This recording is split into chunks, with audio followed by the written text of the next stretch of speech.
After suffering a setback in his challenge against Carlos Adames for the world title at middleweight, Hamza Sheeraz is moving up to super middleweight, and he fancies a knockout over Edgar Berlanga in July when they face one another.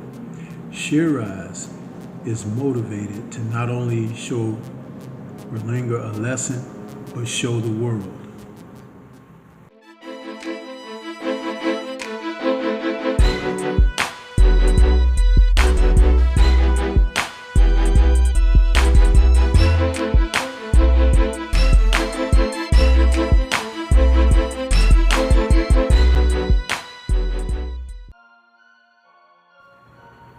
When it was announced that Hamza Sheeraz would be moving up to super middleweight, we didn't understand how swift a major move it would be when we found out that July 12th he'll be facing Edgar Berlanga in a fight with a co-feature of Shakur Stevenson taking on William Zepeda in New York City.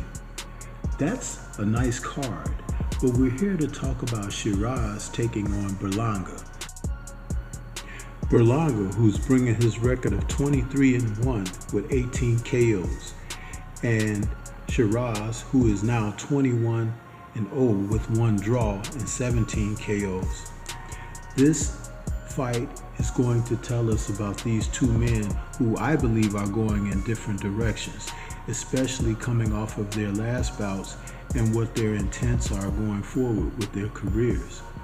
In the case of Sheeraz, who is a tall fighter at the weight division at 6'3", he's able to control range and gauge distance with his boxing ability. He's an orthodox fighter, 26 years of age, about to enter a prime, and he's stepping up with the right type of fights at the right time. The fight with Adames may have been a little bit too soon, maybe 1 or 2 fights too soon, but it's okay because he's now going to a new division where he'll be stronger.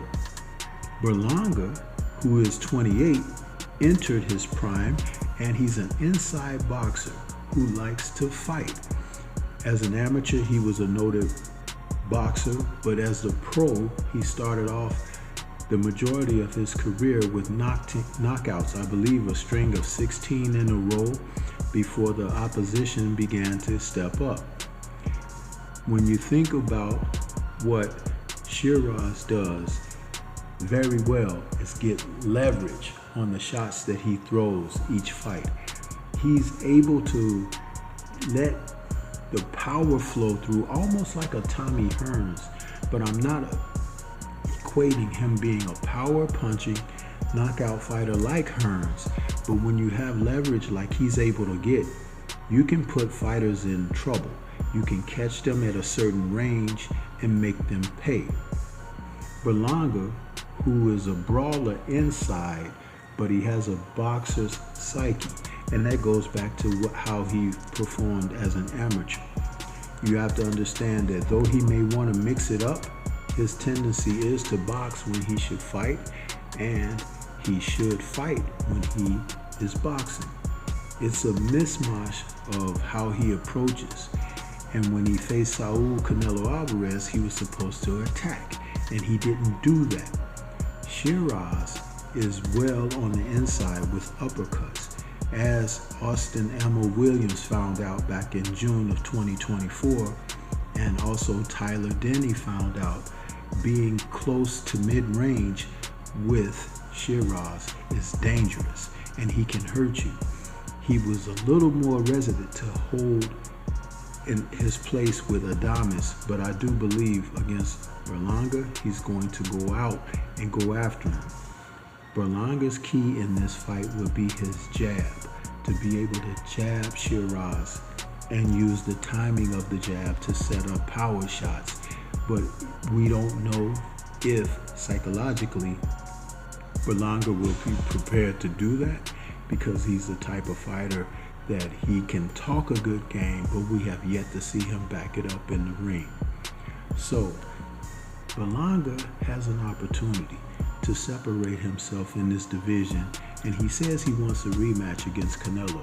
He has to face his opposition and do what he says with words, with actions. Can he get that done against the likes of Sheeraz? The Saudis have great hope for Sheeraz and his career going forward as a championship caliber fighter, and I do believe he can live up to that. He has a very calm and business-like demeanor, but fighters like that usually show me that they have a little bit more inside than people can gauge, because they don't give you much from an external standpoint, but you have to pay attention to how they fight. The Adames fight will tell us two things about Sheeraz. If that first time he was a little bit apprehensive because it was his first real step up in a world-class championship situation, or if he's truly ready or not. This card, as I said, will feature Stevenson versus Zapata, also a great fight between Alberto Puello and Sabril Matias, and David Morrell returns to the ring against Imam Katayev. A great fight for July 12th, and I look forward to seeing this. There'll be more breakdowns coming. But what do you think? This is Stormy B-Man. Shout out to the mighty LDBC and Liberated Perspective, a third eye view of the world. For more content such as this, please like, comment, subscribe, and share. Leave comments and let's discuss further. Peace to everyone out there, and everyone please remain safe.